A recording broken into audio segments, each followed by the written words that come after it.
And thank you so much. And welcome everybody to today's panel. We are talking about educating your candidates.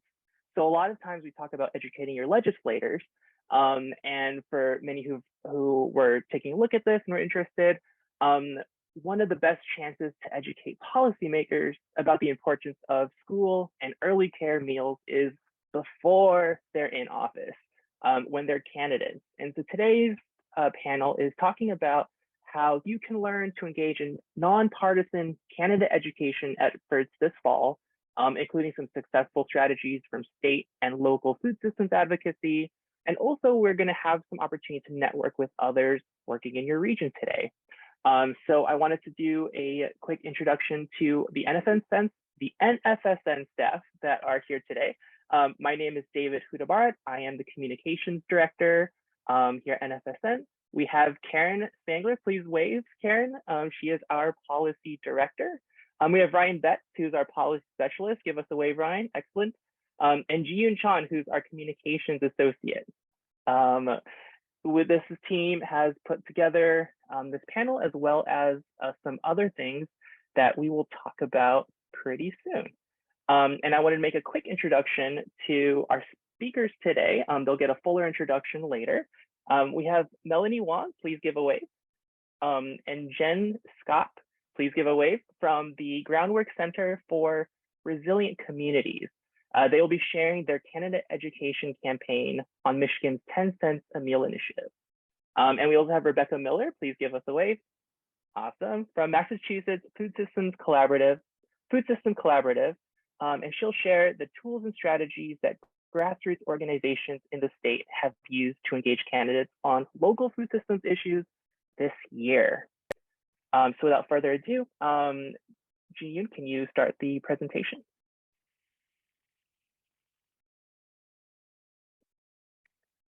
Excellent, and I believe the second slide. So today's agenda is get to know National Farm to School Network. We talk about the why of educating your candidates. We'll talk about successful strategies. Like I mentioned, there'll be a chance to network and connect more with others and with upcoming opportunities. Next slide. So at NFSN, we have these community agreements. In every chair, a leader, notice power dynamics in the room, create space for multiple truths and norms, take space, make space, practice examining racially biased processes and systems, look for learning, children are always welcome, take care of yourself, take care of each other. Our goal is to make a safe space to be courageous, open, and respectful. So please, if anyone has other thoughts for today's session about other agreements that you think are important, please comment that in the chat. And then also for everyone who has just hopped in, if you'd like to take a chance to introduce yourself, chat in your name, your organization or location, and what's one thing you hope to learn today. And with that, I believe I will pass it on to Karen. Thanks, David. Now, many of you today might be familiar with Farm to School, but for those of you who aren't, we want to talk about what the core elements of Farm to School are when we're talking about educating your candidate on some of these activities. We have school gardens, education, nutrition education, these hands-on activities, and procurement, things like the 10 cents a meal initiative that encourage local purchasing and farm to school purchasing. So we believe that at National Farm to School Network, that Farm to School enriches the connection that communities have with fresh, healthy food and local food producers by changing the food purchasing practices and education practices at schools and early care and education sites. And so if you hear us say this, the phrase ECE, that means early care and education, which is also a part of Farm to School in addition to the K-12 setting. We have a vision of a strong and just food system for all. So we'll go ahead and advance to the next slide that has a little bit more about our mission and our vision. So we're looking at a nation in which school garden programs are an essential component of strong and just local and regional food systems. And so some of the tools today that we talk about are ways to communicate about that. Farm to school is a win for kids when they eat nourishing food in meals and snacks, participate in hands-on activities, and learn about the importance of where our food comes from. And when schools and a win for farmers when school markets provide reliable and consistent sales and fair pay, and a win for communities when food is grown, distributed, prepared, and consumed for the benefit of every community member. So there is a lot involved. And you'll see on the next slide, we're committed to a call to action that 100% of communities hold power in a racially just food system. And that's not a small thing. That's going to take a lot of work and commitment from not just our organization, but all of us within this movement. And so to do that, on the next slide, you can see that NFSN has core functions as a hub for information, networking, and advocacy, and connecting people to resources, to each other, and to policy. So we'll discuss and see examples of some of each of the ways to do that today. And part of that is our Values Aligned Universal Meals campaign. So this is a communications campaign to talk about the value of universal school and early care meals embedded with the core values of farm to school. So what we were talking about, making it a win for everyone involved, everyone who is at the table. So focusing on equity for the most impacted stakeholders across the food system. And whatever your issue is, whatever your role as a stakeholder across this farm to school, school meal system of care, community of care, educating and talking with your candidates is a great way to be able to ensure that they know who is at the table, who is involved, and why that's so important. So why is it so important? We want to talk about the strategic importance of candidate engagement today.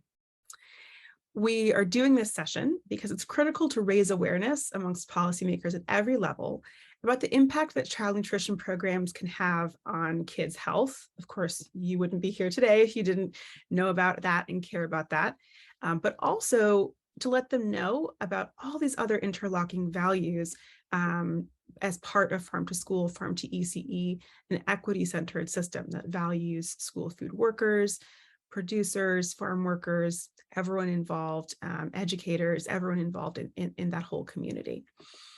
We also think that this is a great activity. Public education is something that can be done by individuals, organizations, or any group in your community. So something that may or may not be an organized, nonprofit organization. Today, we're focusing on strategies specifically that highlight state and local candidates.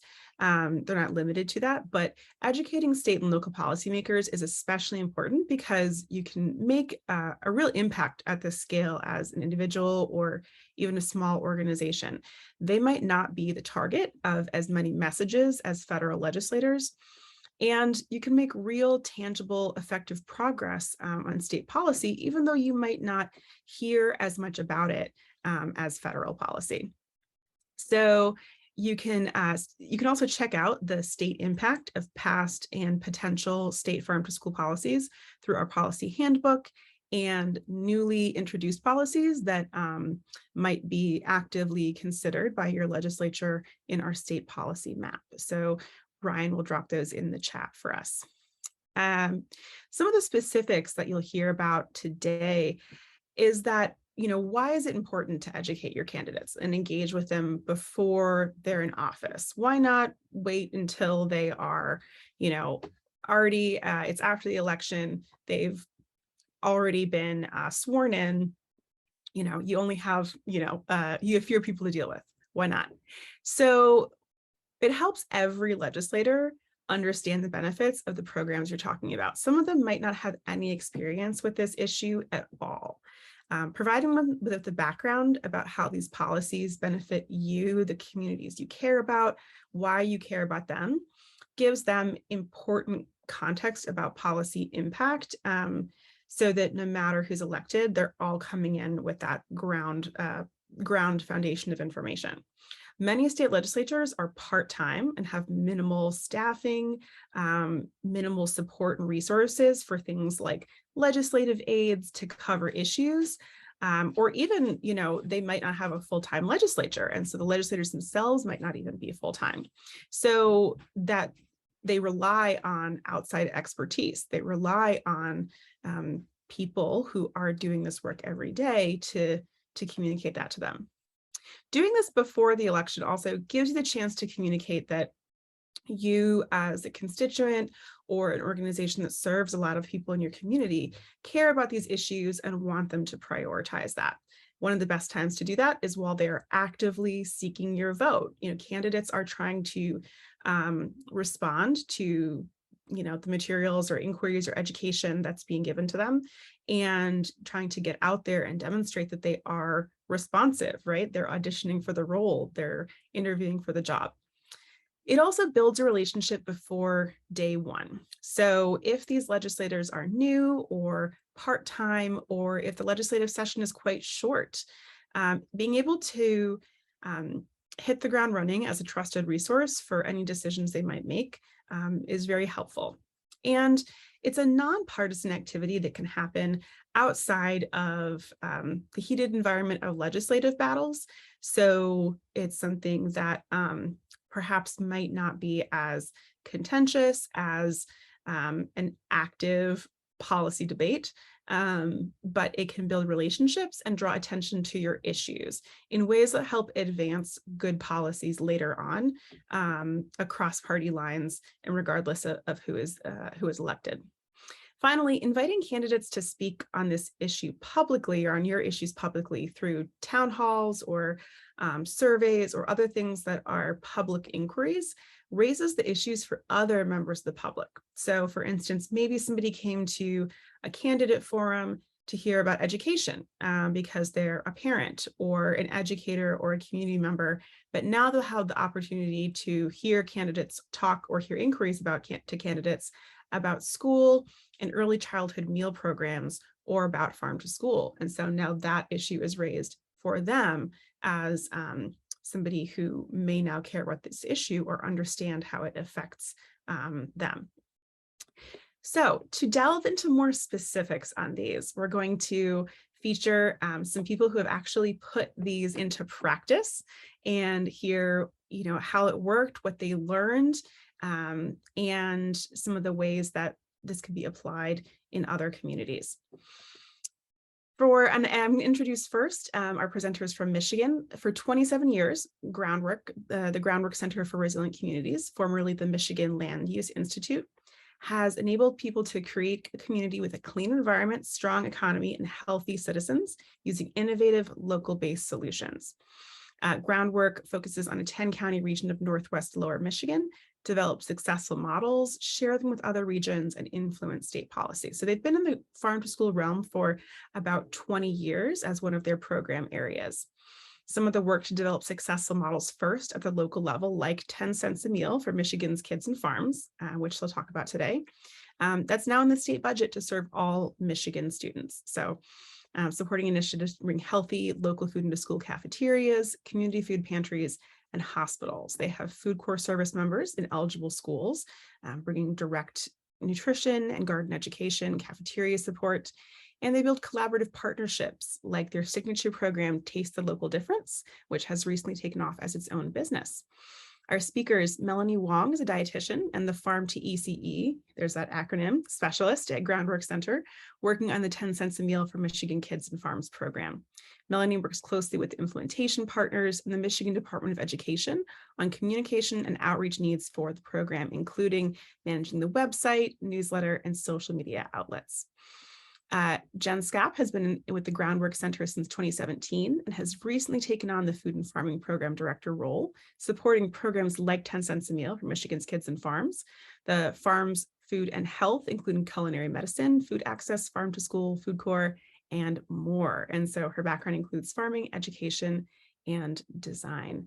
So I'll turn it over to them to share a little bit more about their campaign. Thank you, Karen. Well, I'd really like to set the stage before Melanie gets into the details of our tools. And some of you may know about 10 cents a meal for Michigan's kids and farms, but I just wanted to give a brief intro on that. You can go to the next slide. 10 cents a meal is a state program that provides schools and early childhood education, ECE centers, with up to 10 cents per meal in match funding to purchase and serve Michigan-grown fruits, vegetables, and legumes, dry beans. It started as a privately funded pilot in just 3 schools in the Traverse City area, and then was piloted in the state budget for the first time in 2016 at $250,000. Fast forward to today, it's now funded at $9.3 million for the 22-23 school year. Thank you, Diane Connors. In terms of Groundwork's relationship with the program, we are one of the core implementation partners working on outreach and communications, like Karen mentioned, and we work with the Michigan Department of Education, MDE, who implements the program. And then other partners include the Michigan State University Center for Regional Food Systems, and I saw Jordan on the call, and also the Michigan Department of Agriculture and Rural Development, MDARD. Groundwork's relationship with 10 cents a meal dates back to 2013, so almost 10 years ago, when we launched the local pilot inspired by a 2010 recommendation in the Michigan Good Food Charter. And I saw that that link was dropped in the chat. It's a great guide document for sustainable food systems in Michigan and just was recently updated. Groundwork, under Diane Connors' leadership, piloted the concept of 10 cents a meal regionally in Northwest Lower Michigan to prove the concept, which helped us get it into the state budget. And since then, Groundwork has advocated for 10 cents a meal and its continued growth and expansion so that Michigan's children and farmers can benefit from the statewide investment. You can go to the next slide, thank you. So there are 3 top reasons why we have found that candidate education can be really effective. And the first one is relationships, relationships, relationships. We can't say it enough. The more someone knows you in advance and understands that you are either a constituent in their district who cares about an issue or someone who can be relied upon to provide good knowledge, the more that person will then call upon you later and consider you a credible and reliable source of information and action. And it's not just about the key advocate creating a relationship, but about those candidates knowing people in their own districts care about an issue. And Melanie's going to talk more about having more eyes on our cause that is critical to the success. So I'll kick it over to Melanie. Thanks, Jen. Hi, everybody. So yes, as Jen spoke about the relationships, they're so important as we're talking about growing the work and growing more eyes on our cause, like we're saying. So that is the second reason why we are saying candidate education is so important, because in our case, 10 cents a meal is just a single line item in a huge K through 12 school aid budget. And we can't just assume that any person running an office or who is actually already in office knows about the program. And in Michigan, we do also have strict term limits. So we're always needing to educate a new round of candidates. And we have found that with the win-win messaging of 10 cents a meal and farm to school, it resonates with candidates. You'll see on the slide here, we have a quote from a primary candidate who ran in the House of Representatives talking about 10 cents a meal. And then third, candidate education does the double duty of educating future and current policymakers and educating communities and other stakeholders about the program. This really helps us in reaching toward our goal where enough people know about the program and it's truly embedded in Michigan's identity so that it becomes a beloved program that people will always want to advocate for, like Head Start. Next slide, please. So how do we help people educate candidates? We provide them with tools to help them communicate about 10 cents a meal and really get that messaging right. So we have fact sheets, and we always make sure that in whatever kind of messaging that we're using, whether it be a handout or email messaging, that we're always using messages that focus on educating and not lobbying. So instead of saying, tell your candidate to go support this program, we instead use, let your candidates know about this wonderful program and why it's important to you, and that you would be happy to tell them more about it. And then also we utilize technology to help the message go even further. So something like social media, which is very prominent today in getting messages out, can be used to help spread that message even further through general social media promotion, as well as utilizing paid social media ads. And then, of course, also, there are many different advocacy tools that exist nowadays. And we specifically have utilized one called Do-Gooder, and we'll be talking more about that later. But Do-Gooder and using technology can really help make your candidate education easier and flow better. So next slide, please. All right, so we thought that for this presentation, we would give you a little case study of our latest candidate education campaign, which was for our primary that just happened this past August. So to give you a little bit of context, here in Michigan, we faced a really extraordinary election year due to historic redistricting, including the formation of entirely new districts, as well as the House and Senate seats being up for election. So we utilized Do-Gooder, which is this digital advocacy tool, to launch our primary education campaign in July, right ahead of the August 2nd primary. So the campaign was promoted via our Groundwork newsletter, through our community partners newsletters, through social media, and we even had a social media ad campaign. We also created some additional supportive materials that could be used to help spread the campaign further and also be used to as those education tools. So as far as results go, we had 130 email actions that were completed. And within each email action, it allowed senders to choose from a list of candidates within their district whom they wanted to receive an email. And we were able to locate a majority of this information for the candidates running, which was a whopping 557 candidate emails. And so, as you can imagine, gathering all of that information was no small task. We had a team, a couple of members of our team really working to scour the internet on the different websites, candidate election or campaign websites, as well as other resources to try to help find that information.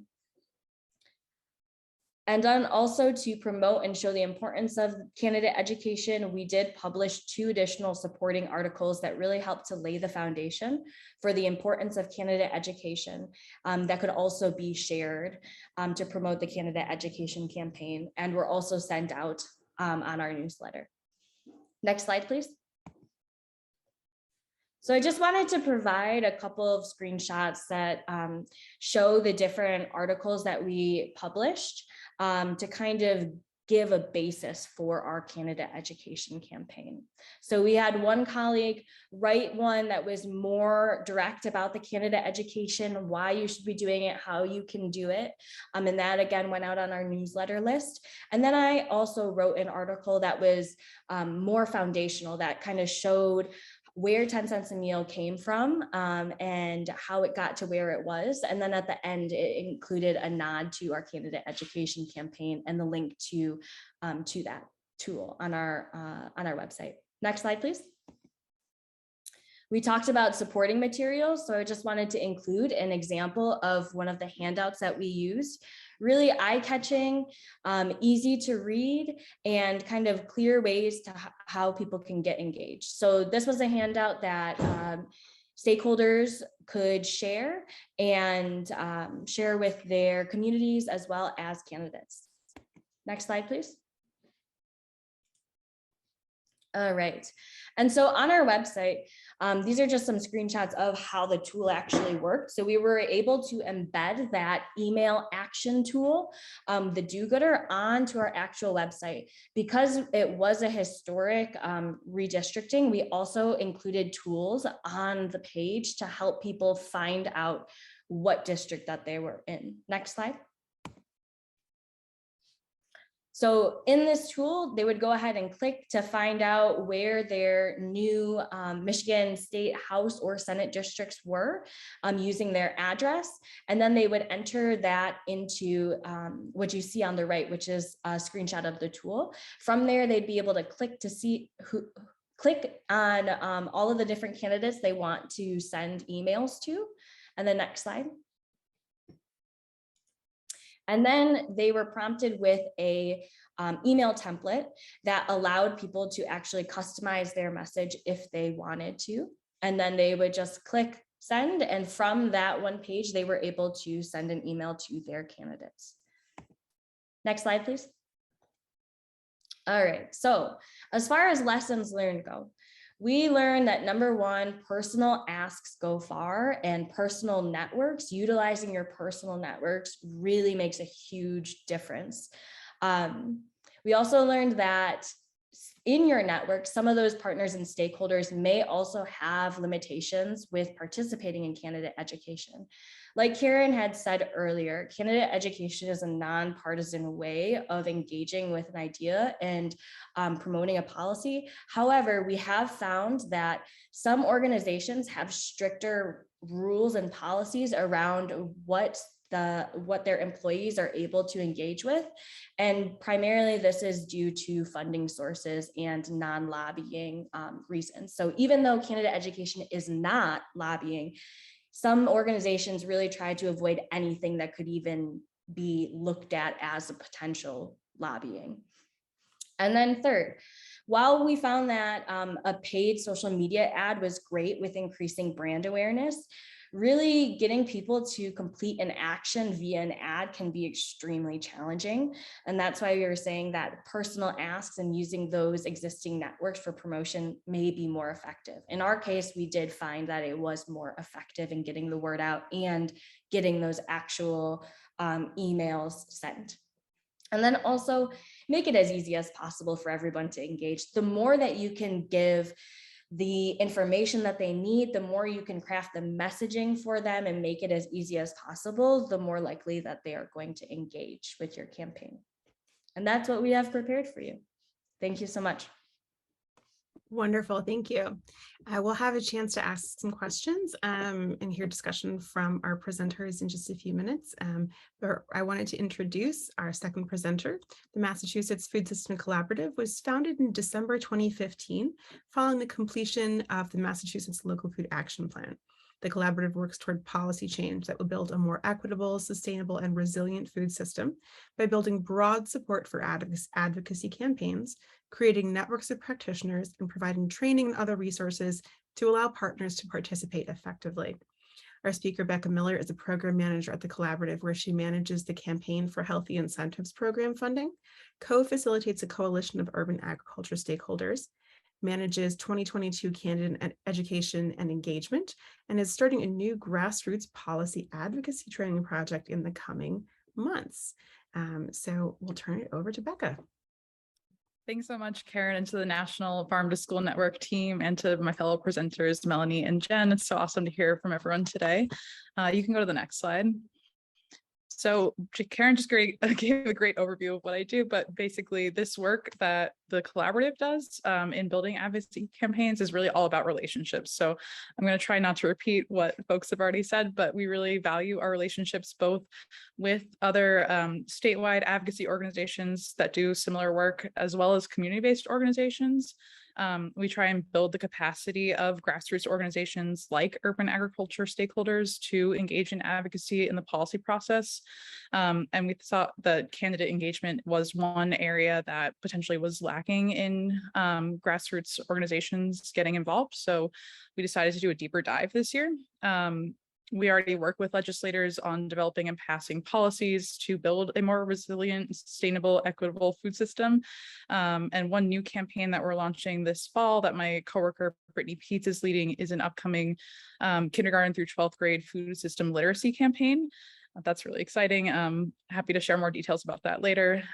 We also build relationships with new legislators every session. We don't have strict term limits like Michigan does, but we have usually about 10 to 20 districts that turn over. And especially with the results from the census and redistricting, this was a really ripe year to engage in this work. We also engaged in this work in a smaller effort in 2018 with the governor's race. That was the last time we had a competitive governor's race. And we also helped found the first in the nation food system caucus in our legislature, which is the second largest nonpartisan caucus, just after the Democratic caucus in the legislature. And that really helps spread the education of the issues that we work on amongst the legislature as a whole, and helps provide a platform for folks that we work with to speak to legislators. Next slide. So basically this work has had two tracks. One was one that our organization did for on our own, which is basically distribute a questionnaire for state representative, state senator, and gubernatorial candidates for folks to answer. And we also are a 501c3. We're doing nonpartisan work, so we were not making any endorsements. We've made that very clear to folks that were responding to our requests. Then we also sent them a briefing book on the issues that we were asking them about in the questionnaire. You could also call this a policy handbook, but it was basically one way to make sure that, folks are not being tripped up. We want them to feel confident in answering our questions. We also made ourselves available to speak with them one-on-one before they wanted to answer a survey, if that was of interest to them. And we also built a coalition around this work of community-based organizations to engage because, like folks were saying earlier, it's great to hear from a statewide advocate, but it's also really important for candidates to hear from advocates in their own district that do this work and value it. So we made a quick coalition. We made web pages for information for community-based organizations and voters. We made a toolkit with options to engage for community-based organizations that had a lot of different materials in it, including a spreadsheet of every single candidate running in a district race, which luckily our state is pretty transparent about, although it did take some time to collect, similar to Michigan. We also had forum agendas, sample emails, lots of tools for folks to engage with in that toolkit. And we held multiple trainings, coalition meetings, and one-on-ones with partner organizations to make this work as clear as possible and as easy as possible to engage in. Next slide. And so far, we just had our primary last week, so we're still kind of digesting and seeing where to go next. We had 36 responses to our questionnaire from candidates for state representative and senator. We had 2 responses to a lieutenant governor questionnaire and 1 sat for an interview. Unfortunately, they did not advance past the primary. And we also are working with several community-based organizations to plan their own forums. We're happy to step back and let them be the primary focus of that work. We're happy to just do the background and help answer any questions they may have. But those folks are developing those relationships, and it's really an awesome way for them to get involved in something that they haven't before, and they're really excited about asking questions about their district specifically. So those are coming up before the general election in November. Next slide. And so again, definitely make it as easy as possible for your partners to engage in this work. I am a huge fan of toolkits, which kind of explain what the context is, why I'm asking a partner organization to engage in something, what it could possibly lead to, and how to make that process work for you. That's something that I found has been really effective in trying to build coalitions, trying to get partner organizations to engage with our advocacy projects, work through any concerns with, partner organizations early, trying to answer any questions that they may come up with. Some folks might have policies around this work that restrict what they're able to do, as folks from Michigan were saying earlier. You could also, pick a different way to advance this work by doing a deep dive in a few districts that have an open race, or a race that you think could be competitive and get a lot of attention. That's another way to raise the issue with folks. And again, relationships matter. Even if you don't get the responses that you are looking for, you are trying to like promote your issues. So we're trying to promote food system issues to make a more sustainable, equitable, and resilient local food system. And so we're trying to make sure that those candidates, whether they're elected or not, are more knowledgeable than they were before we reached out to them. And so that is still valuable to us, even if someone who answered our questionnaire may not advance past the primary. And so next slide. I think that's it for me. Yep. And just getting started. Sometimes folks are a little bit nervous about getting into this space when they see other like civic and community-based organizations do voter engagement and education. But I'd say a lot of what I would call broadly food system stakeholders have a lot of awesome expertise that is really valuable and should be shared with candidates, because no one else is going to do it besides you.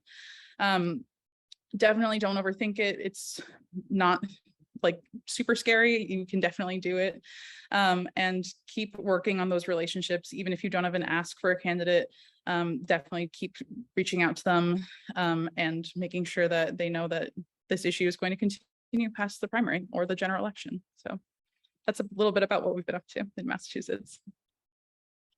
Wonderful. Thank you, Becca. I'm thinking about, so I see we have some questions already in the chat. We're going to move into our panel discussion in just a moment. And we did want to make sure to share how you can actually get in touch with your candidates. So and who can engage in candidate education. So as Melanie noted, some organizations might have their own policies related to funding.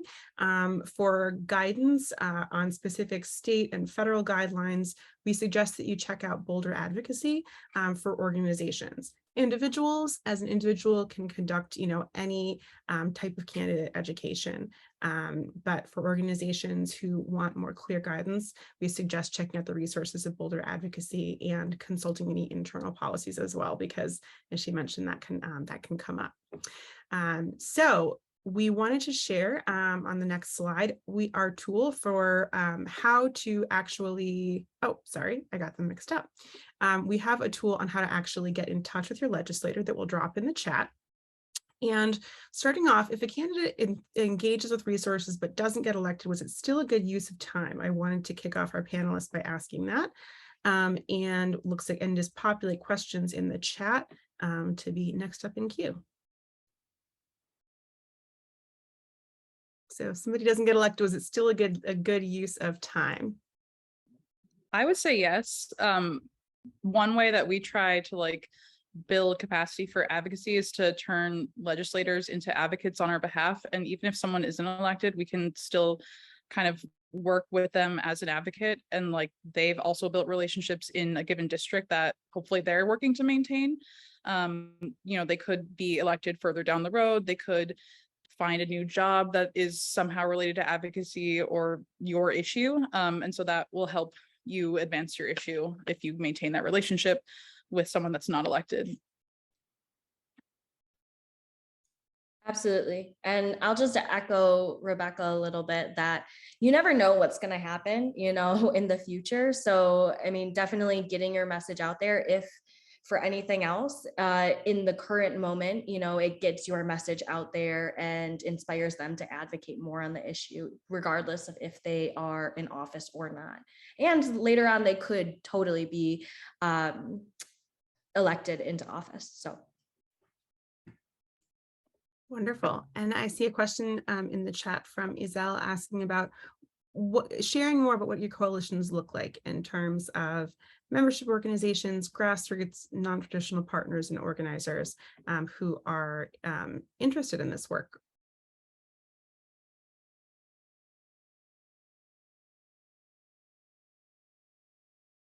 I can jump in there. So for us, for 10 cents a meal, and at Groundwork Center, we find ourselves engaging a lot with community organizations as well as statewide organizations across the state of Michigan. So generally speaking, there's a lot of cause-based organizations that we work with. For example, like the American Academy of Pediatrics would be one who would be interested in children's health, or the Academy of Nutrition and Dietetics, and those local chapters. So those are organizations who, obviously work for children's health, and that is aligned with the work of 10 cents a meal. But then there's also broader organizations such as local food councils and local food council networks who are involved with 10 cents a meal as well. Yeah, I'd say we're similar to Melanie and Jen. We don't have like formal membership per se. We say if someone engages with us, then you're like part of the collaborative. But we have a pretty wide variety of stakeholders that we work with, from folks at the American Heart Association of Massachusetts down to folks who receive SNAP benefits. I work as part of my projects are the Campaign for Healthy Incentives Program funding. That's a nutrition incentive program that is directly on the SNAP system here in Massachusetts. So I have some connections with literally individuals who receive SNAP who want to advocate for the program continuing.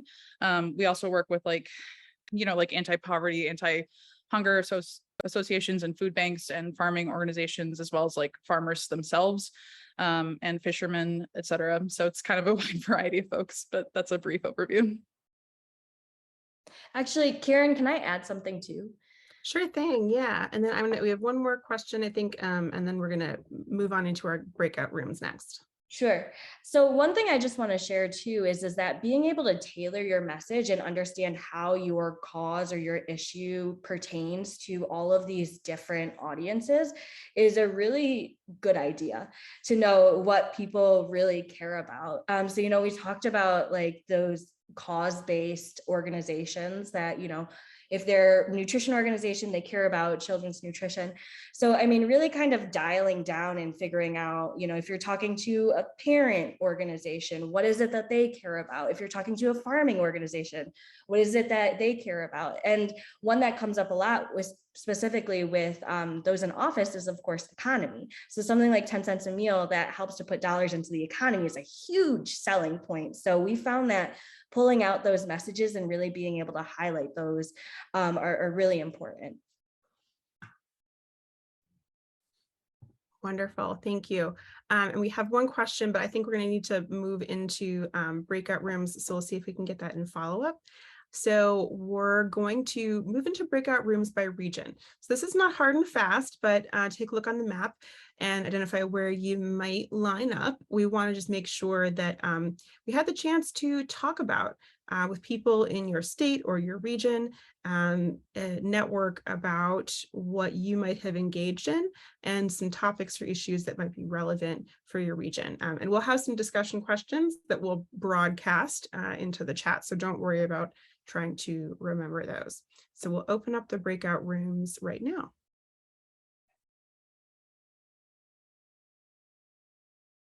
Welcome back, everyone. It's never long enough, I know, especially once the conversation really starts rolling.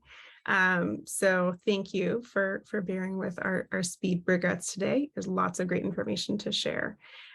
So I wanted to invite people to share in the chat what's one thing you learned and one thing you hope to do with it. Alternately, I know that there are some questions that we didn't get to, or that maybe you didn't have the chance to fully cover in your breakout room.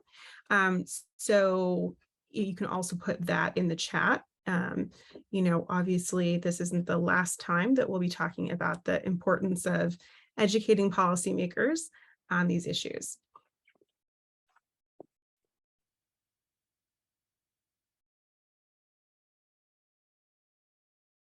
And while you're doing that, we are looking forward to continuing this conversation through trainings, through connections with National Farm to School Network at large, and our Values Aligned Universal Meals campaign and our partners as well.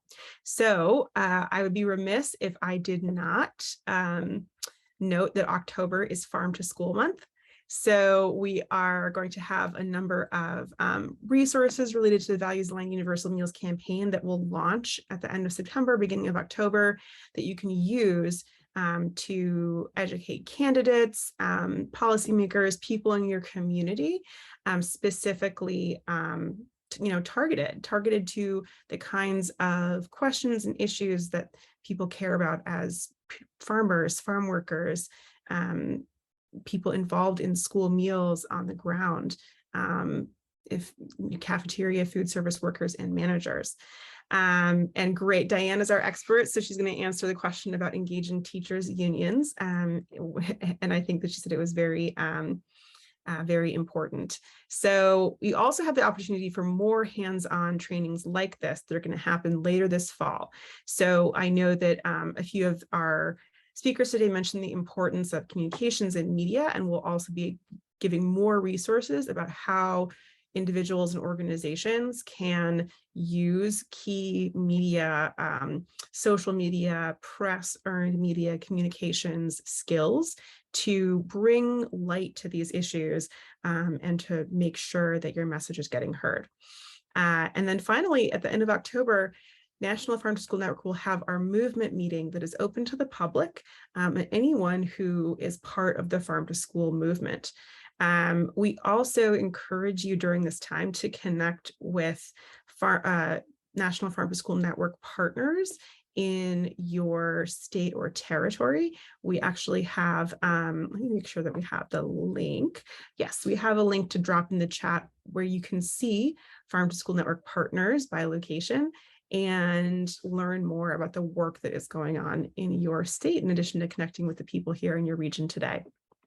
You can stay connected by signing up for our newsletter, which will also then connect you with the things I just mentioned, so you don't have to try and remember them all. And again, if there were questions or things like that you wanted us to follow up on, please put them in the chat and you'll get a follow-up email from us as well. So we really appreciate your time today to engage with these resources and learn from our practitioners and hands-on experts. Thank you to our speakers and thank you to my team. And thank you to you all.